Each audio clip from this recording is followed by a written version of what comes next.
Hello friends, welcome to study with Kashi. तो friends, आज की इस वीडियो में हम क्लास 12 केमिस्ट्री के अनसोल्ड पेपर 2027 का सॉल्यूशन करने वाले हैं। तो फ्रेंड्स, आज की इस वीडियो में हम सेट नंबर 1 जिसका पेपर कोड है 347 ED और देखिए फ्रेंड्स, ये 2026 में आया हुआ पेपर है, इसके सॉल्यूशन को करने वाले हैं। तो फ्रेंड्स, आज की इस वीडियो में ये हमारा पार्ट 4 रहने वाला है।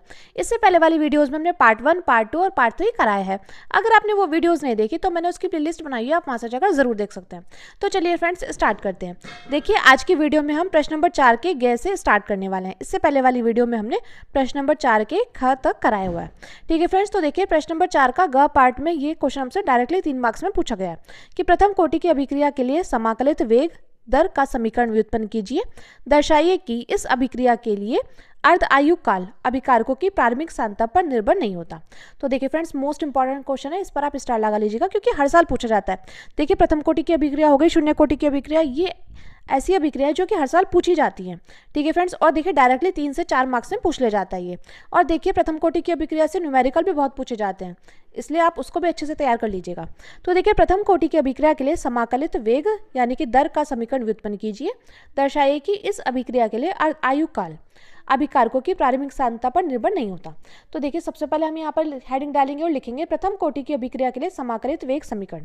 हम यहाँ पर ब्लैक पेन से हेडिंग डालेंगे और लिखेंगे। ठीक है फ्रेंड्स, अब देखिए, प्रथम कोटि की अभिक्रिया के लिए हम जानते हैं ए एरो क्या होता है, ए एरो होता है उत्पाद। ठीक है फ्रेंड्स, आपको बस ये बात ध्यान रखनी है कि प्रथम कोटि की अभिक्रिया के लिए ए एरो उत्पाद। अब देखिए, इसमें प्रारंभ में सांद्रण यहाँ पर लिखेंगे हम प्रारंभ प्रारंभ प्रारंभ प्रारंभ में सांद्रण, प्रारंभ में सांद्रण।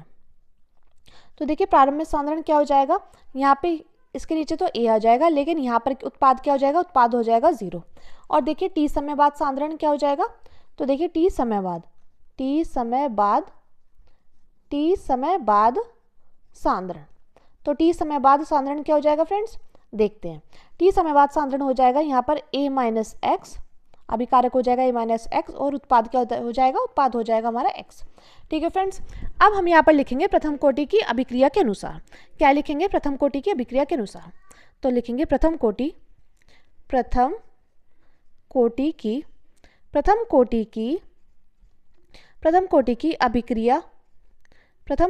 अभिक्रिया के अनुसार। ठीक है फ्रेंड्स, देखिए सबसे पहले हमने यहाँ पर क्या किया, हमने यहाँ पर ए एरो उत्पाद मान लिया। अब देखिए, इसमें प्रारंभ में सांद्रण क्या है, यहाँ पर अभिकारक ए और उत्पाद हो जाएगा 0, लेकिन टी समय बाद सांद्रण हो जाएगा a माइनस एक्स और यहाँ पर हो जाएगा x। अब प्रथम कोटि की अभिक्रिया के अनुसार तो यहाँ पर हो जाएगा हमारा dx अपॉन dt समानुपाती हो जाएगा यहाँ पर देखिए a की पावर 1 के। ठीक है फ्रेंड्स, यह है प्रथम कोटि की अभिक्रिया के अनुसार। तो देखिए यहाँ पर यानी कि dx बाई dt समानुपाती है a की पावर 1 की। ठीक है फ्रेंड्स, अब देखिए जब ये समानुपाती तो अब हम क्या करेंगे, इसको हम बराबर कर देंगे, यानी कि यहाँ पर आ जाएगा dx अपॉन dt। क्या आ जाएगा, यहाँ आ जाएगा dx upon dt equal to में आ जाएगा k और यहाँ पर आ जाएगा a की पावर 1। ठीक है फ्रेंड्स, अब देखिए यहाँ पर क्या है, यहाँ पर हम लिखेंगे t समय बाद सांद्रण। तो t समय बाद सांद्रण, t समय बाद सांद्रण। तो t समय बाद सांद्रण क्या था, तो देखिए टी समय बाद सांद्रण था, यानी कि इस a की जगह हम लिखेंगे a माइनस एक्स। तो ये हो जाएगा हमारा dx upon dt, dx upon में dt इजिकल टू हो जाएगा k, और इसकी जगह हम लिखेंगे टी समय बाद सांद्रण, यानी कि यहाँ पर आ जाएगा ब्रैकेट में a माइनस एक्स। ठीक है फ्रेंड्स, अब देखिए, अब हम क्या करेंगे, x वाले एक तरफ कर देंगे और बिना x वाले एक तरफ। चलिए देखते हैं। तो देखिए, हमने यहाँ पर क्या किया था, हमने यहाँ पर x वाले एक तरफ कर दिया और बिना x वाले एक तरफ, यानी कि हो जाएगा dx by a minus x equal to हो जाएगा k dt। इसको हम लोग मान लेंगे समीकरण नंबर 1। अब हम यहाँ पर क्या करेंगे, हम यहाँ पर लिखेंगे समाकलन करने पर। हम इसका क्या कर देंगे, इसका हम समाकलन कर देंगे। तो हम यहाँ पर लिखेंगे समाकलन करने पर। ठीक है फ्रेंड्स, हम यहाँ पर समाकलन कर देंगे तो ये हो जाएगा हमारा 1 अपॉन a माइनस एक्स और यहाँ पर आ जाएगा dx इजिकल टू के, क्या है कि अचर पद है इसलिए बाहर आ जाएगा, यहाँ पर आ जाएगा 1 dt।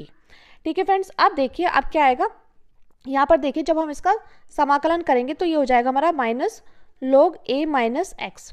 ठीक है फ्रेंड्स, अब देखिए k, अब देखिए ये जो समाकलन है ये है t के सापेक्ष, तो यहाँ पर आ जाएगा t।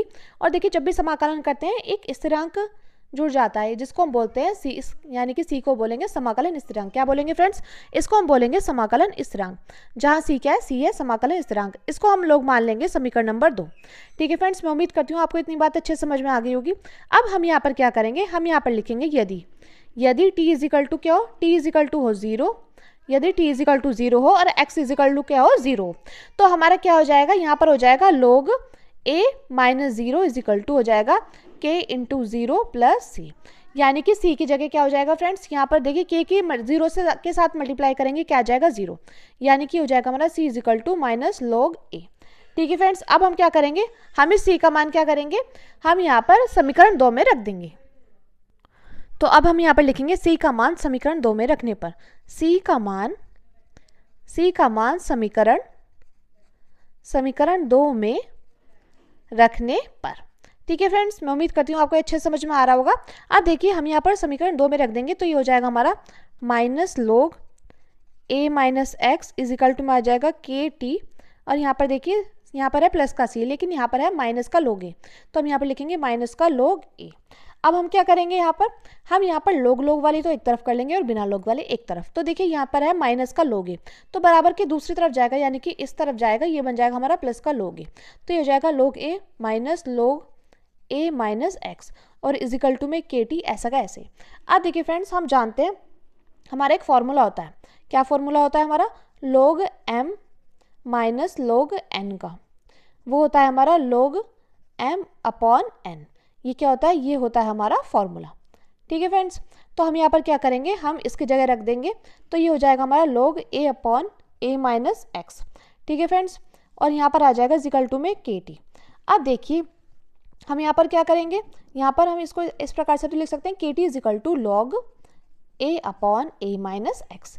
ठीक है, अब हम क्या करेंगे? हम यहाँ पर k इज इक्वल टू कर देंगे। अब देखिए t इसके साथ क्या है? गुणे में, तो बराबर की दूसरी तरफ जाएगा, ये चला जाएगा भाग में, यानी कि हो जाएगा 1 upon T log a upon a minus x. तो देखिए फ्रेंड्स, ये हमारा log e। अब log e को हम क्या करेंगे? हम log 10 में चेंज करेंगे, तो क्या आ जाएगा? यहाँ पर आ जाएगा हमारा k is equal to 2.303 upon में t, और ये आ जाएगा log base 10 a upon a minus x. तो ये फ्रेंड्स, ये क्या आ गया? ये आ गया हमारा प्रथम कोटि की अभिक्रिया के लिए वेग स्थिरांक का व्यंजक। ठीक है फ्रेंड्स, मैं उम्मीद करती हूँ आपको इतना अच्छे समझ में आ गया होगा। अब देखिए ये क्वेश्चन इतना तो आपसे 2 मार्क्स में पूछा गया था। अब देखिए क्वेश्चन में आगे आपसे क्या पूछा गया है, चलिए देखते हैं। देखिए क्वेश्चन था ना, प्रथम कोटि की अभिक्रिया के लिए समाकलित वेग दर का समीकरण व्युत्पन्न कीजिए। तो ये इतना क्वेश्चन तो आपसे 2 मार्क्स में पूछा गया था। इसके आगे दर्शाइए कि इस अभिक्रिया के लिए अर्धायु काल अभिकारकों की प्रारंभिक सांद्रता पर निर्भर नहीं होता है। तो अब हमें इस क्वेश्चन का आंसर बताना है, और ये क्वेश्चन आपसे डायरेक्टली 1 मार्क्स में पूछा गया था। तो चलिए देखते हैं, और फ्रेंड्स आप चाहे तो इतना इसका स्क्रीनशॉट भी ले सकते हैं। अब देखिए, और देखिए इसका चाहे तो इसका भी स्क्रीनशॉट ले सकते हैं। ठीक है फ्रेंड्स, अब बढ़ते हैं आगे। अब देखिए हम ब्लैक पेन से हेडिंग डालेंगे और लिखेंगे अर्ध आयु काल। तो वह समय जितने समय में अभिकारक की सांद्रता प्रारंभिक सांद्रता की आधी रह जाती है, इसे टी हाफ से दर्शाते हैं। तो ये क्या होता है? ये होता है अर्धायु काल। अब हमें इसमें बताना है कि प्रथम कोटि की अभिक्रिया का अर्धायु काल प्रारंभिक सांद्रता पर निर्भर नहीं करता। तो देखिए हम यहाँ पर लिखेंगे प्रथम कोटि की अभिक्रिया से। तो देखिए अभी हमने प्रथम कोटि की अभिक्रिया का व्यंजक देखा था, तो हम यहाँ पर लिखेंगे प्रथम कोटि की अभिक्रिया से, प्रथम कोटि की अभिक्रिया से।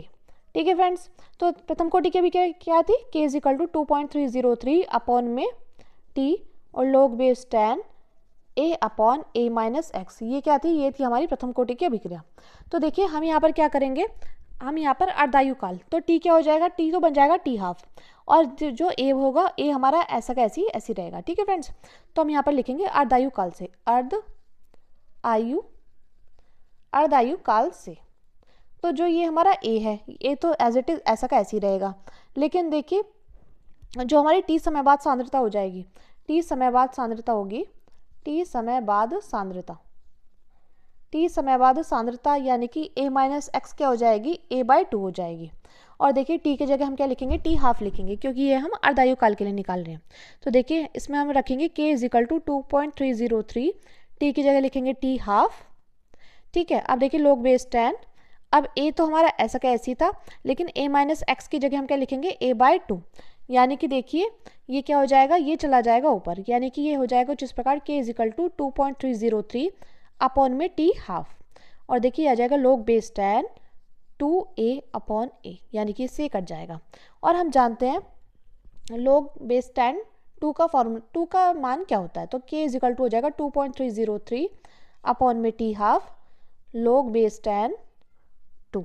तो log बेस 10 2 की वैल्यू क्या होती है, इसकी वैल्यू होती है हमारी log बेस 10 2 की वैल्यू होती है 0.3010, क्या होती है 0.3010। तो हम क्या करेंगे, हम यहाँ पर इसकी वैल्यू पुट कर देंगे, तो k इजिकल टू हो जाएगा हमारा 2.303 इंटू 0.3010 अपॉन में आ जाएगा हमारा t हाफ। ठीक है फ्रेंड्स, तो देखिए जब हम इसकी मल्टीप्लाई इससे करेंगे तो कितना आ जाएगा, ये आ जाएगा हमारा k इजिकल टू 0.693 अपॉन में t हाफ। तो देखिए हमें तो निकालना है अर्धायुकाल के लिए, तो यानी कि हम क्या करेंगे, यहाँ पर t हाफ तो चला जाएगा यहाँ पर, और देखिए k आ जाएगा यहाँ पर, यानी कि हो जाएगा 0.693 अपॉन में आ जाएगा k। ठीक है फ्रेंड्स, तो ये क्या है, ये हमारा अर्धायुकाल का सूत्र निकल करके आ गया है।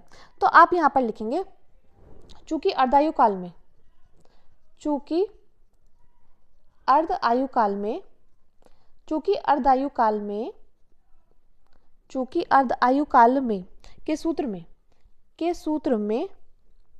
के सूत्र में प्रारंभिक सांद्रता का पद नहीं है, चूंकि अर्धायुकाल के सूत्र में प्रारंभिक सांद्रता का पद नहीं है, इसलिए प्रथम कोटि की अभिक्रिया का अर्धायुकाल प्रारंभिक सांद्रता पर निर्भर नहीं करता है। आप यहाँ पर लिख लेंगे, इसलिए प्रथम कोटि की अभिक्रिया का अर्धायुकाल प्रारंभिक सांद्रता पर निर्भर नहीं करता। ठीक है फ्रेंड्स, तो आप इस प्रकार से लिखेंगे, चूंकि अर्धायुकाल का सूत्र में प्रारंभिक सांद्रता का पद नहीं है, इसलिए प्रथम कोटि की अभिक्रिया के लिए अर्धायुकाल प्रारंभिक सांद्रता पर निर्भर नहीं करता। अब देखिए फ्रेंड्स, हमारा अगला क्वेश्चन हमारा प्रश्न नंबर 4 का घ, निम्नलिखित के संदर्भ में लैंथेनाइड तथा एक्टिनाइड तत्वों की तुलना कीजिए। तो देखिए इसमें हमारा फर्स्ट पॉइंट पूछा गया परमाणुीय तथा आयनिक आकार, सेकंड पूछा गया ऑक्सीकरण अवस्था। तो देखिए फ्रेंड्स, ये क्वेश्चन डायरेक्टली आपसे 3 मार्क्स में पूछा गया था, जो कि मोस्ट इंपॉर्टेंट है और बहुत बार पूछा गया है। और फ्रेंड्स, क्वेश्चन स्टार्ट करने से पहले मैं आपको बता दूं कि अगर आप क्लास 12th केमिस्ट्री का एग्जाम देने वाले तो वीडियो आपके लिए बहुत ज़्यादा इंपॉर्टेंट होने वाली है, क्योंकि देखिए हमारा जो सिलेबस है वो बिल्कुल फिक्स है, और जब सिलेबस फिक्स होता है तो क्वेश्चंस हमारे यही रिपीट होते हैं। तो आपको सबसे पहले क्या करना है, सबसे पहले तो आपको सिलेबस कंप्लीट करना है, उसके बाद आपको क्या करना है, उसके बाद आपको एक कॉपी बना लेनी है, और देखिए 2026 में जितने पेपर सेट आए उनको अच्छे से तैयार कर लेना है। उसके बाद 2025, 24, 23, 22 यानी कि 22 से 26 तक जितने पेपर सेट आए उनको अच्छे से तैयार कर लीजिए। और देखिए यही क्वेश्चन आपको देखने को जरूर मिलेंगे, क्योंकि हर साल क्या होता है, हर साल 7 पेपर सेट बनते हैं, जो कि हर जिले के अलग अलग होते हैं।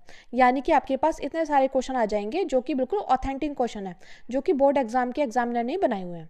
तो इसलिए आप इनको अच्छे से तैयार कर लीजिएगा। और देखिए मैंने आपको 2025 के पेपर सेट भी कराए हुए हैं, अगर आपने वो वीडियोस नहीं देखी तो मैंने उसकी प्लेलिस्ट बनाई है, आप वहां से जाकर जरूर देख सकते हैं। ठीक है फ्रेंड्स, तो आप सबसे पहले 2026 के पेपर सेट तैयार कर लीजिएगा, फिर 2025 के। ठीक है, अब देखिए निम्नलिखित के संदर्भ में लैंथेनाइड तथा एक्टिनाइड तत्वों की तुलना कीजिए, परमाणुीय तथा आयनिक आकार या ऑक्सीकरण अवस्था। तो देखिए फर्स्ट हम हेडिंग डालेंगे परमाणुीय तथा आयनिक आकार। इसमें हम लिखेंगे लैंथेनाइड श्रेणी में La से Lu की ओर जाने पर परमाणविक तथा आयनिक त्रिज्या धीरे धीरे कम हो जाती है। क्या होती है, लैंथेनाइड श्रेणी में La से Lu की ओर जाने पर परमाणविक तथा आयनिक त्रिज्या धीरे धीरे कम होती जाती है। इसका मुख्य कारण 4f कक्षकों द्वारा इलेक्ट्रॉनों का कमजोर परिरक्षण है। क्या है इसका मुख्य कारण, इसका मुख्य कारण 4f कक्षकों द्वारा इलेक्ट्रॉनों का कमजोर परिरक्षण है। इस घटना को लैंथेनाइड संकुचन कहते हैं। इसी प्रकार एक्टिनाइड में Ac से Lr की ओर जाने पर त्रिज्या धीरे धीरे कम होती है, इससे एक्टिनाइड संकुचन कहते हैं। तो देखिए हमने यहाँ पर क्या लिखा है, हमने यहाँ पर लिखा है कि लैंथेनाइड श्रेणी में La से Lu की ओर जाने पर परमाणु तथा आयनिक त्रिज्या धीरे धीरे कम होती जाती है। इसका मुख्य कारण 4f कक्षकों द्वारा इलेक्ट्रॉनों का कमजोर परिरक्षण है। इस घटना को लैंथेनाइड संकुचन कहते हैं। इसी प्रकार एक्टिनाइड में Ac से Lr की ओर जाने पर त्रिज्या धीरे धीरे कम होती है, इसे एक्टिनाइड संकुचन कहते हैं। तो फ्रेंड्स आप चाहे तो इसका इतना स्क्रीनशॉट ले सकते हैं। अब देखिए अगला हमसे पूछा गया था ऑक्सीकरण अवस्था। तो यानी कि हमें इसमें बताना है लैंथेनाइड तथा एक्टिनाइड तत्वों की तुलना हमें ऑक्सीकरण अवस्था के आधार पर करनी है। तो हम ब्लैक पेन से हेडिंग डालेंगे और लिखेंगे ऑक्सीकरण अवस्था। इसमें हम लिखेंगे लैंथेनाइड सीमित ऑक्सीकरण अवस्था है, जैसे +2, +3, +4 प्रदर्शित करते हैं, जिनमें +3 ऑक्सीकरण अवस्था सबसे अधिक सामान्य है। इस कारण 4f 5d तथा 6s उपकोशों के बीच अधिक ऊर्जा अंतर होना है। दूसरी ओर एक्टिनाइड अधिक संख्या में ऑक्सीकरण अवस्थाएं प्रदर्शित करते हैं, ये +3 से +7 तक। इसका कारण 5f 6d तथा 7s उपकोशों में ऊर्जा अंतर कम होता है। तो ऑक्सीकरण अवस्था क्या होती है? लैंथेनाइड सीमित ऑक्सीकरण अवस्था यानी कि +2, +3 और +4 प्रदर्शित करते हैं, जिनमें +3 क्या है? ऑक्सीकरण अवस्था सबसे अधिक सामान्य है। लेकिन इस कारण 4f 5d तथा 6s उपकोशों के बीच अधिक ऊर्जा अंतर होना है। दूसरी ओर एक्टिनाइड अधिक संख्या में ऑक्सीकरण अवस्था प्रदर्शित करते हैं, ये +3 से +7 तक। इसका कारण 5f तथा 6d तथा 7s उपकोशों में ऊर्जा अंतर कम होता है। ठीक है फ्रेंड्स, देखिए आप इसका यहाँ तक स्क्रीनशॉट ले लीजिएगा। अब देखिए हमारा अगला क्वेश्चन है। अब देखिए अगला क्वेश्चन है प्रश्न नंबर 5 का पार्ट। अब देखिए यहाँ से स्टार्ट हो गए आपके 4-4 मार्क्स वाले क्वेश्चन। यहाँ पर देखिए फर्स्ट पार्ट दिया गया यानी कि हमसे 2 मार्क्स में पूछा गया था। इसके बाद हमें सेकंड पार्ट पूछा गया था, वो 2 मार्क्स का, यानी कि प्रश्न नंबर 5 का पार्ट आपसे कुल मिलाकर 4 मार्क्स का पूछा गया है। ठीक है फ्रेंड्स, यानी कि देखिए हमारा क्वेश्चन है किसी वैद्युत अपघट्य के विलयन की मोलर चालकता को परिभाषित कीजिए तथा सांद्रण के साथ इसके परिवर्तन की विवेचना कीजिए। अब देखिए फ्रेंड्स, ये छोटी छोटी परिभाषा है जो कि आपको पता होनी चाहिए, क्योंकि देखिए डायरेक्टली आपसे 2-2, 4-4 मार्क्स में पूछ ली जाती हैं, तो इसलिए आप इनको अच्छे से तैयार कर लीजिएगा। तो देखिए मोलर चालकता, सबसे पहले हम ब्लैक पेन से हेडिंग डालेंगे और मोलर चालकता लिखेंगे, ये आ जाएगा लैम्डा एम। किसी विद्युत अपघट्य के ऐसे विलयन की चालकता जिसमें 1 मोल विद्युत अपघट्य उपस्थित हो मोलर चालकता कहलाते हैं। क्या होता है? किसी विद्युत अपघट्य के ऐसे विलयन की चालकता जिसमें 1 मोल विद्युत अपघट्य उपस्थित हो मोलर चालकता कहलाती है। अब देखिए मोलर चालकता का फॉर्मूला क्या होता है? लैम्डा एम इजिकल टू, ये है कप्पा, इसको ये के बन रहा है, इसके नहीं है, इसको बोलते हैं कप्पा। Kappa into 1000/c। सी क्या है यहाँ पर? सी है विलयन की सांद्रता। जहाँ के क्या है? जहाँ के विशिष्ट चालकता जिसको हम कप्पा बोलते हैं, और सी विलयन की सांद्रता यानी कि मोल प्रति लीटर है। तो फ्रेंड्स आप चाहे तो इसका यहाँ तक स्क्रीनशॉट ले सकते हैं। अब बढ़ते हैं आगे। अब पूछा गया था ना सांद्रता के साथ परिवर्तन को बताइए, तो हम यहाँ पर ब्लैक पेन से हेडिंग डालेंगे और लिखेंगे सांद्रता के साथ परिवर्तन। इसमें हम लिखेंगे विलयन को तनु करने पर मोलर चालकता बढ़ती है, ऐसा इसलिए क्योंकि आयनों की गति और आयनीकरण बढ़ जाता है। क्या होता है? सांद्रता के साथ परिवर्तन में क्या होता है? विलयन को तनु करने पर मोलर चालकता बढ़ती है, ऐसा इसलिए क्योंकि आयनों की गति और आयनीकरण बढ़ जाता है। इसमें देखिए प्रबल विद्युत अपघट्य में तनु करने पर मोलर चालकता धीरे धीरे बढ़ती है, और दुर्बल विद्युत अपघट्य में यह अधिक तेजी से बढ़ती है, क्योंकि तनु करने पर आयनीकरण बहुत बढ़ जाता है। तो फ्रेंड्स आप इसका यहाँ तक स्क्रीनशॉट ले लीजिएगा कि विलयन को तनु करने पर मोलर चालकता बढ़ती है, ऐसा इसलिए क्योंकि आयनों की गति और आयनीकरण बढ़ जाता है, और प्रबल विद्युत अपघट्य में तनु करने पर मोलर चालकता धीरे धीरे बढ़ती है, जबकि दुर्बल विद्युत अपघट्य में यह अधिक तेजी से बढ़ती है, क्योंकि तनु करने पर आयनीकरण बहुत बढ़ जाता है। तो फ्रेंड्स अब देखिए अगला क्वेश्चन हमसे इसमें पूछा गया था प्रश्न नंबर 5 का क का सेकंड पार्ट। चलिए देखते हैं। अब देखिए प्रश्न नंबर 5 के क के सेकंड पार्ट में निम्नलिखित सेल के विद्युतवाहक बल की गणना कीजिए। तो हमें यहाँ पर सेल के विद्युतवाहक बल की गणना करनी है। तो देखिए क्वेश्चन डायरेक्टली आपसे 2 मार्क्स में पूछा गया था। दिया गया है Ni बढ़कर Ni2+ हो रहा है, और देखिए Ag बढ़कर Ag प्लस में था, यहाँ पर क्या था? Ag प्लस में था, ये बढ़कर क्या ये घट रहा है, Ag हो रहा है। तो दिया है E0 सेल, क्या दिया गया है? E0 सेल 1.05 वोल्ट है, और log 2 की वैल्यू क्या है? 0.3010। ठीक है फ्रेंड्स, तो देखिए यहाँ पर हमें क्या दिखाई दे रहा है? यहाँ पर हमें दिखाई दे रहा है यहाँ पर हो रहा है ऑक्सीकरण, यानी कि देखिए यहाँ पर क्या है? यहाँ पर 0 था, 0 से +2 हो रहा है, और यहाँ पर क्या हो रहा है? यहाँ पर हो रहा है अपचयन, यहाँ पर क्योंकि घट रहा है, यहाँ पर प्लस था, +1 था, ये +1 से क्या हो रही है? 0 हो रही है। ठीक है, ये बात आपको ध्यान रखनी है। और ये क्या है? ये हमारा लवण सेतु, जिसको हम ब्रिज बोलते हैं। क्या है फ्रेंड्स? ये हमारा लवण सेतु क्या है? ये इसको बोलते हैं लवण सेतु। ठीक है, ये जो ये है इसको बोलेंगे हम लवण सेतु। ठीक है फ्रेंड्स, जिसको ब्रिज भी बोल देते हैं। तो यहाँ पर देखिए आपको क्या दिखाई दे रहा है, मैं आपको समझाने के लिए बता दूँ। ये है Ni और ये है हमारा Ni2+, यानी कि 0 से क्या हो रहा है? 0 से +2 हो रही है। इसी प्रकार देखिए ये है Ag2+, और ये है हमारा Ag। ठीक है फ्रेंड्स, यानी कि यहाँ क्या हो रहा है? ये यहाँ पर घट रहा है, ये इससे घट रहा है, तो यानी कि यहाँ पर क्या हो जाएगा? ये यहाँ पर तो हो रहा है अपचयन, और यहाँ पर हो रहा है ऑक्सीकरण। ठीक है, क्योंकि ये घट रहा है और ये बढ़ रहा है। ठीक है, अब हम यहाँ पर लिखेंगे एनोड पर। एनोड पर क्या हो रहा है? एनोड पर होता है ऑक्सीकरण यानी कि ऑक्सीडेशन।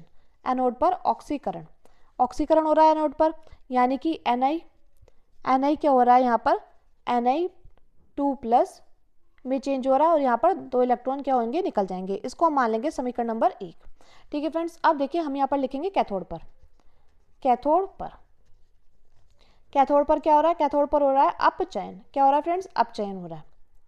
अपचयन, अपचयन में क्या हो रहा है, वहाँ पर 2Ag प्लस क्या हो रहा है यहाँ पर, और यहाँ पर है 2 इलेक्ट्रॉन, और 2 इलेक्ट्रॉन, ये क्या रहा है, ये घट रहा है, यानी कि हो रहा है 2Ag। तो देखिए ये हो गई हमारी समीकरण नंबर 2। ठीक है फ्रेंड्स, तो अब हम क्या करेंगे, हम यहाँ पर समीकरण 1 और 2 को जोड़ देंगे। तो देखिए आपको मैं एक ट्रिक बता दूँ, आपको एनोड और कैथोड में अगर कन्फ्यूज़न हो, देखिए मैं आपको ट्रिक बता देती हूँ। आपको याद रखना है ABC। B फॉर क्या, B for bridge, A for anode, और C फॉर क्या है, C फॉर कैथोड। ठीक है फ्रेंड्स, यानी कि इस तरफ, यानी कि देखिए इस तरफ क्या होगा, इस तरफ होगा एनोड, इस तरफ होगा कैथोड, लेकिन ये क्या है, ये है ब्रिज। ठीक है, ये बात आपको ध्यान रखनी है, ABC से भी आप ध्यान रख सकते हैं। अब हम क्या करेंगे, हम यहाँ पर समीकरण 1 और 2 को जोड़ देंगे। तो देखिए जब हम यहाँ पर समीकरण 1 और 2 को जोड़ेंगे तो ये हो जाएगा हमारा Ni, ये सॉलिड फॉर्म में, प्लस 2Ag, ये प्लस में है, एरो हो जाएगा हमारा Ni2 प्लस 2Ag। ठीक है फ्रेंड्स, यहाँ पर क्या हो रहा है, यहाँ पर हो रहा है हमारा ऑक्सीडेशन, यहाँ पर क्या हो रहा है, यहाँ पर हो रहा है ऑक्सीडेशन, यानी कि ऑक्सीकरण, ऑक्सीडेशन हो रहा है। और यहाँ पर देखिए हम देख पा रहे हैं यहाँ पर हो रहा है हमारा अपचयन, यानी कि रिडक्शन। ठीक है, रिडक्शन को इंग्लिश में अपचयन को इंग्लिश में बोलते हैं रिडक्शन। ठीक है फ्रेंड्स, तो देखिए हम यहाँ पर निकालें नैनस्ट समीकरण। नैनस्ट समीकरण का हमारा सूत्र है नैनस्ट समीकरण से, हम यहाँ पर लिखेंगे नैनस्ट समीकरण से। तो ये हो जाएगा हमारा, ये हो जाएगा हमारा EMF, या आप उसको बोल सकते हैं ई सेल। ठीक है, तो ये इसका सूत्र होता है E naught cell, E naught cell minus 0.059 upon में n क्या है यहाँ पर, n है यहाँ पर इलेक्ट्रॉनों को जो आदान प्रदान होता है, और यहाँ पर आता है लोग, यहाँ पर आ जाएगा, देखिए ये ब्रैकेट दर्शाता है सांद्रता को। अब देखिए लो P यानी कि प्रोडक्ट, यानी कि अभिकारक, और R यानी कि R क्या है, R है यहाँ पर, P क्या है, P उत्पाद की सांद्रता, P क्या है, P है उत्पाद की सांद्रता, R क्या है, R है हमारी अभिकारक की सांद्रता। ठीक है फ्रेंड्स, P क्या है उत्पाद की सांद्रता, और R क्या है, R है हमारी अभिकारक की सांद्रता। ठीक है, अभिकारक क्या होते हैं, अभिकारक होते हैं जो इस तरफ होते हैं, उत्पाद क्या होते हैं, उत्पाद होते हैं जो इस तरफ होते हैं। तो P यानी कि प्रोडक्ट, प्रोडक्ट यानी कि उत्पाद, तो यहाँ पर क्या आ जाएगा, यहाँ आ जाएगा सबसे पहले Ni2 प्लस, और देखिए ये है हमारा, यहाँ पर आ जाएगा हमारा Ag। ठीक है, तो देखिए इसको हम सॉल्व करते हैं, तो ये हो जाएगा E सेल।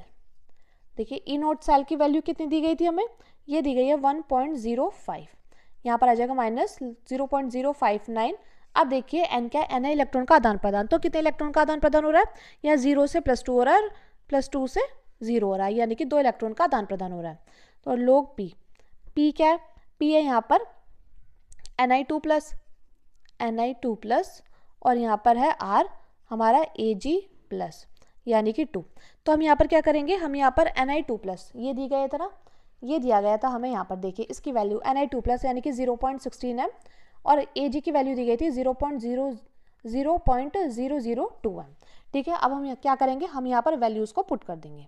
तो देखिए सबसे पहले अगर हम इसको सॉल्व करें, अगर हम इतने को सॉल्व करें, तो देखिए लोग यहाँ पर देखिए Ni2 प्लस की वैल्यू कितनी थी फ्रेंड्स, ये थी हमारी 0.16, कितनी थी 0.16, और देखिए इसकी वैल्यू कितनी थी 0.002 की पावर 2 है। ठीक है, तो जब हम इसको सॉल्व करेंगे तो आ जाएगा 0.16। अब देखिए लोग भी छोड़िए, यहाँ पर बस हम सिर्फ इतने को सॉल्व कर रहे हैं। ठीक है, ये देखिए मैंने काटा नहीं है, ये गलती से हो गया, और यहाँ पर आ जाएगा, देखिए जब हम इसको खोलेंगे तो क्या आ जाएगा, ये आ जाएगा 0.00004। तो हम इसको ऐसे भी लिख सकते हैं 4 गुणा 10 की घात माइनस 10 की घात, कितनी लिख सकते हैं, 10 की घात, ये आ जाएगा हमारा 3, 10 की घात आ जाएगा -3।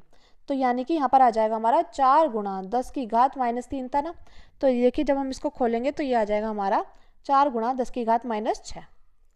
ठीक है, कितना आ जाएगा, ये आ जाएगा 4 गुणा 10 की घात -6। ठीक है, क्योंकि देखिए ये था 0.002, तो इसको लिख सकते हैं 2 गुणा 10 की घात -3। तो जब इसका स्क्वायर करेंगे तो 2 दूनी 4, और ये आ जाएगा 10 की घात -6। ठीक है फ्रेंड्स, मैं उम्मीद करती हूँ आपको इतना अच्छे समझ में आ रहा होगा। अब देखिए अगर हम इसको काटेंगे तो ये कितनी बार में जाएगा, ये जाएगा हमारा, ये हो जाएगा हमारा 4000, कितना हो जाएगा, ये हो जाएगा 4000, क्योंकि इससे ये चला जाएगा 0.04 और इसको काटेंगे, ये आ जाएगा हमारा 4000। यानी कि देखिए इस सारे की जगह हम लिख सकते हैं 4000, यानी कि 4000 नहीं 40,000। कितना आ जाएगा, 40,000 आ जाएगा। ठीक है, तो देखिए चलिए इसको सॉल्व करते हैं हम। अब देखिए इस सारे की जगह हम लिखेंगे 40,000। देखिए अगर अभी आपको समझ नहीं आया तो अब देख लीजिएगा। ये था यहाँ पर 0.16 बटे 4 गुणा 10 की घात -6। तो देखिए यहाँ पे देखिए हमने इसको बना दिया 16, तो ये देखिए पॉइंट था ना, तो हमने कर दिया 10 की घात -2 आ गया।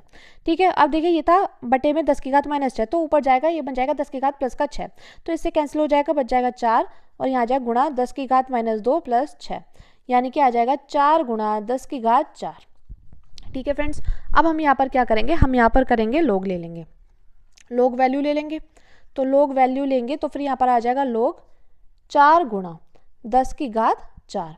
अब इसको सॉल्व करेंगे तो देखिए हम जानते हैं ये हमारा फॉर्मूला बन रहा है log m इंटू एन का, तो हो जाएगा log m प्लस में log n। ठीक है, ये हमारा फॉर्मूला हो जाएगा, तो हम वही फॉर्मूला यहाँ पर कर देंगे, तो हो जाएगा log 4 प्लस यहाँ पर आ जाएगा log 10 की घात 4। अब देखिए फ्रेंड्स यहाँ पर है 10 की घात 4, यानी कि ये हो जाएगा हमारा, ये हमारा क्या फॉर्मूला बन रहा है, log m की पावर n। तो हम जानते हैं कि वो होता है log n log m। ठीक है, ये हमारा फॉर्मूला है, तो ये यानी कि हो जाएगा log 4 प्लस ये 4 आ जाएगा यहाँ पर, और log 10 की वैल्यू कितनी होती है, 1 होती है, यानी कि log 4 प्लस 4। log 4 की वैल्यू क्या होती है फ्रेंड्स, ये होती है हमारी 0.6021 प्लस 4। इसको ऐड करेंगे आ जाएगा 4.6021। ठीक है फ्रेंड्स, मैं उम्मीद करती हूँ आपको इतना अच्छे से समझ में आ गया होगा। सबसे पहले हमने यहाँ पर लोग की वैल्यू निकाली है। ठीक है, अब हम क्या करेंगे, हमारा जो सूत्र था वो था E cell is equal to E naught cell minus 0.0591 upon में एन। एन क्या है, इलेक्ट्रॉन का आदान प्रदान करता है, और यहाँ पर है लोग क्यू। ठीक है, क्यू यानी कि यहाँ पर कोशिएंट, जो कोशिएंट हमारा ये निकल कर आया, और ई नॉट सेल की वैल्यू कितनी दी गई थी, 1.05 माइनस 0.0591। एन क्या है, एन की वैल्यू है 2। अब देखिए लो क्यू की वैल्यू क्या है, 4 गुणा 6021। ठीक है, अब हम यहाँ पर वैल्यू पुट कर देंगे, तो इससे कितने बार में भाग जाएगा, 1.02, इससे भाग जाएगा हमारा 0.02955 मल्टीप्लाई 4.6021। तो देखिए 1.05 तो हमारा ऐसे कैसी, अब जब इसके गुणा इसके साथ करेंगे आ जाएगा 0.136। अब देखिए ये इससे कितनी बार में जाएगा, ये जाएगा हमारा 0.914 वोल्ट, यानी कि देखिए इस क्वेश्चन का फाइनल आंसर निकल कर आ चुका है 0.914 वोल्ट। देखिए फ्रेंड्स ये थोड़ा लेंथी था हमारा न्यूमेरिकल, लेकिन बहुत ज़्यादा इंपॉर्टेंट है, और देखिए इसी टाइप के तो एग्जामिनर पूछता है आपसे, 4-4 5-5 मार्क्स में पूछ लिए जाते हैं। तो देखिए अगर आपको एक बार में समझ नहीं आया तो आप वीडियो को 2 से 3 बार देखिएगा, आपको अच्छे से समझ में आ जाएगा। ठीक है फ्रेंड्स, क्योंकि मैंने आपको बिल्कुल स्टेप बाय स्टेप समझाया है। अब देखिए अगला क्वेश्चन है हमारा, अब देखिए अगला क्वेश्चन है प्रश्न नंबर 5 का खा पाठ। एक प्रथम कोटि की अभिक्रिया को 20% वियोजित होने में 10 मिनट लगते हैं। अभिक्रिया के 80% वियोजित होने में लगने वाले समय की गणना कीजिए। log बेस 10 2 की वैल्यू है 0.3010। अब देखिए फ्रेंड्स ये वाला क्वेश्चन ऐसा है जो कि आपसे 4 मार्क्स में पूछा गया है। अब देखिए इससे पहले वाला क्वेश्चन तो बहुत ज़्यादा हार्ड था, वो आपसे 2 मार्क्स में पूछ लिया था एग्जामिनर ने, लेकिन ये वाला क्वेश्चन आपसे 4 मार्क्स में पूछा गया था। तभी तो मैंने आपसे बोला था कि प्रथम कोटि की अभिक्रिया से जो न्यूमेरिकल पूछे जाते हैं 4-4 मार्क्स से पूछे जाते हैं। ठीक है फ्रेंड्स, तो देखिए हमें यहाँ पर बोला गया है प्रथम कोटि की अभिक्रिया को 20% वियोजित होने में 10 मिनट लगते हैं। अभिक्रिया के 80% वियोजित होने में लगने वाले समय की गणना कीजिए। ठीक है फ्रेंड्स, तो देखिए हम यहाँ पर लिखेंगे प्रथम कोटि की अभिक्रिया के लिए क्या लिखेंगे, प्रथम कोटि की अभिक्रिया के लिए हम यहाँ पर लिखेंगे प्रथम कोटि की अभिक्रिया के लिए। ठीक है फ्रेंड्स, तो देखिए कितना हो जाएगा, प्रथम कोटि की अभिक्रिया का व्यंजक क्या था, K is equal to 2.303 upon में T log base 10 A upon A minus x. तो देखिए यहाँ पर बोला गया है अभिक्रिया को 20% वियोजित होने में 10 मिनट लगते हैं, यानी कि देखिए हम यहाँ पर प्रारंभिक सांद्रता क्या मान लेंगे, प्रारंभिक सांद्रता मान लेंगे हम यहाँ पर 100। क्या मान लेंगे, प्रारंभिक सांद्रता मान लेंगे 100। ठीक है, तो देखिए A की जगह क्या लिखेंगे, A की जगह लिखेंगे 100, ये हमने मान लिया है, और x कितना दिया गया, x दिया गया है 20, यानी कि हो जाएगा हमारा K is equal to 2.303 upon में T की वैल्यू है 10 मिनट लगते हैं, तो 10 तो आ जाएगा log। अब देखिए A की जगह लिखेंगे 100 बटे 100 माइनस यहाँ पर क्या आ जाएगा, यहाँ पर आ जाएगा x की जगह 20। ठीक है, तो देखिए ये कितनी बार में जाएगा, ये आ जाएगा हमारा 2.303 अपॉन में 10 के इज इक्वल टू लोग, अब देखिए ये आ गया 100 और ये 100 में से बीच जाएंगे, ये आ जाएंगे 80। ठीक है, अब देखिए इस जीरो से ये जीरो कैंसिल हो गए। तो हम जानते हैं हमारा एक फॉर्मूला होता है लोग m अपॉन n का, इज इक्वल टू में होता है लोग m माइनस लोग n का। ठीक है फ्रेंड्स, तो हम यहाँ पर लिख सकते हैं k is equal to 2.303 upon में 10, यहाँ पर आ जाएगा लोग 10 माइनस लोग 8। ठीक है, तो देखिए हम जानते हैं लोग 10 की वैल्यू क्या होती है, 1 होती है, तो हम यहाँ पर लिख देंगे k is equal to 2.303 upon में 10, और लोग 10 की वैल्यू क्या होती है, 1 होती है। अब देखिए हम यहाँ पर लिखेंगे, हम जानते हैं लोग 8 की वैल्यू क्या होती है। देखिए फ्रेंड्स, आपको एग्जाम में दी जाएगी लोग 8 की वैल्यू 0.9031, तो इसकी वैल्यू होती है 0.9031। तो एक में से अगर हम इसको माइनस करेंगे तो कितना आ जाएगा, ये आ जाएगा k is equal to 2.303 upon में 10 गुणा 0.0969। अब देखिए हम इसको कैसे लिख सकते हैं, हम इसको लिख सकते हैं k is equal to 2.303 upon में 10 इंटू 0.0969। इसको हम लोग मान लेंगे समीकरण नंबर 1। ठीक है फ्रेंड्स, अब देखिए क्वेश्चन पढ़ते हैं। क्वेश्चन में बोला गया है कि अभिक्रिया के 80% वियोजित होने में लगने वाले समय की गणना करनी है हमें। यानी कि देखिए अब हम फिर से प्रथम कोटि की अभिक्रिया में ये रखेंगे और इसमें बोला इस बार 80% वियोजित हो रहा है। इससे पहले तो 20% होता है, लेकिन इस बार हो रहा है 80%, और यहाँ पर हमें टाइम की गणना करनी है, यानी कि हमें समय निकालना है। तो हम देखिए फिर से लिखेंगे प्रथम कोटि की अभिक्रिया से। तो चलिए लिखते हैं। तो देखिए यहाँ पर लिख लेते हैं हम अभिक्रिया के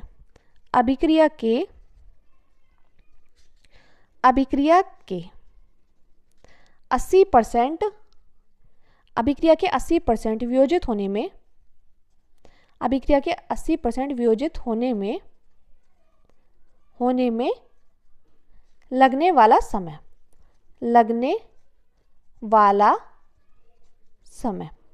ठीक है फ्रेंड्स, तो हम यहाँ पर क्या करेंगे, हम यहाँ पर प्रारंभिक प्रथम कोटि की अभिक्रिया का हम यहाँ पर लिख देंगे सूत्र। तो k इज इक्वल टू हो जाएगा 2.303 अपॉन में t, और यहाँ पर हो जाएगा लोग।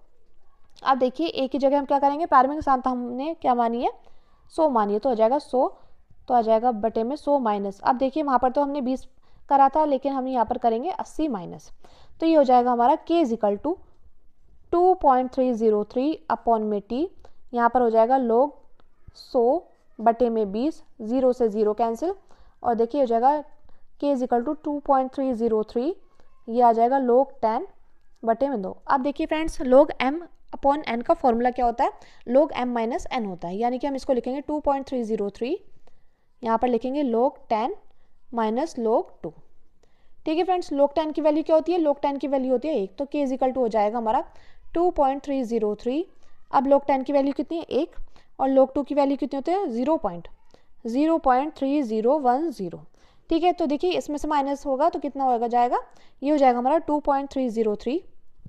सॉरी फ्रेंड्स, हम तो यहाँ पर t लेना तो भूल ही गए, ये गलती हो गई है, इसको आप करेक्ट कर लीजिएगा।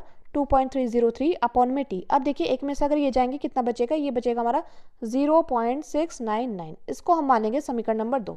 अब देखिए ये वाली जो समीकरण थी, देखिए ये वाली जो समीकरण है, देखिए ये जो समीकरण आई है, ये वाली और दूसरी वाली समीकरण को अब हम क्या करेंगे, इनके आपस में तुलना कर देंगे। ठीक है फ्रेंड्स, तो हम यहाँ पर लिखेंगे समीकरण 1 व 2 से। ठीक है, हम यहाँ पर लिख देंगे समीकरण 1 व 2 से, तो ये हो जाएगा हमारा 2.303 बटे में t, ये कितनी है 0 इंटू 0.699 इज इक्वल टू हो जाएगा। अब देखिए ये था 2.303 अपॉन में क्या था, अपॉन में था 10 इंटू 0.0969। अब देखिए इससे तो ये कैंसिल हो जाएगा, अब यहाँ पर क्या बचेगा, यहाँ आ जाएगा हमारा, अब क्या करेंगे हम इसकी क्रॉस मल्टीप्लाई कर देंगे, 0.699 बटे में आ जाएगा t इज इक्वल टू में हो जाएगा 0.0969 बटे में आ जाएगा हमारा 10। अब देखिए इसकी इसके साथ गुणा कर देंगे, इसकी इसके साथ गुणा कर देंगे, तो ये हो जाएगा हमारा 0.699 बटे में 10 इज इक्वल टू में आ जाएगा 0.0969 इंटू टी। अब देखिए इसके साथ गुणा में तो बराबर के दूसरी तरफ जाएगा, ये क्या चले जाएगा, ये चला जाएगा हमारा भाग में, यानी कि हो जाएगा हमारा 0.699 इंटू 10 बटे में हो जाएगा 0.0969 इज इक्वल टू में आ जाएगा टी। अब देखिए जब इसको सॉल्व करेंगे तो हो जाएगा t is equal to 72.14 minute. ठीक है फ्रेंड्स, तो देखिए इस क्वेश्चन का फाइनल आंसर निकल कर आ चुका है। तो देखिए आप यहाँ पर लिखेंगे अतः 80% अभिक्रिया को वियोजित होने में 72.14 मिनट लगते हैं। ठीक है फ्रेंड्स, तो देखिए हमारे इस क्वेश्चन का फाइनल आंसर निकल कर आ चुका है। अगर फ्रेंड्स वीडियो आपके लिए हेल्पफुल रही है तो प्लीज़ हमारे चैनल को सब्सक्राइब कर लेना और वीडियो को लाइक शेयर कमेंट करना मत भूलना, क्योंकि फ्रेंड्स वीडियो को बनाने में मेहनत लगती है। और प्लीज़ एक प्यारा सा कमेंट जरूर करके जाइएगा। तो चलिए फ्रेंड्स मिलते हैं नेक्स्ट वीडियो में। Thank you, thanks for watching. और फ्रेंड्स आप अपना नाम और आप कहाँ से ये भी आप कमेंट करके जरूर बताना, इससे हमें पता चलेगा हमारी वीडियो कहाँ तक पहुँच पा रही है, किन किन लोगों को हेल्प मिल पा रही है। ठीक है friends, thank you, thanks for watching. मिलते हैं नेक्स्ट वीडियो में।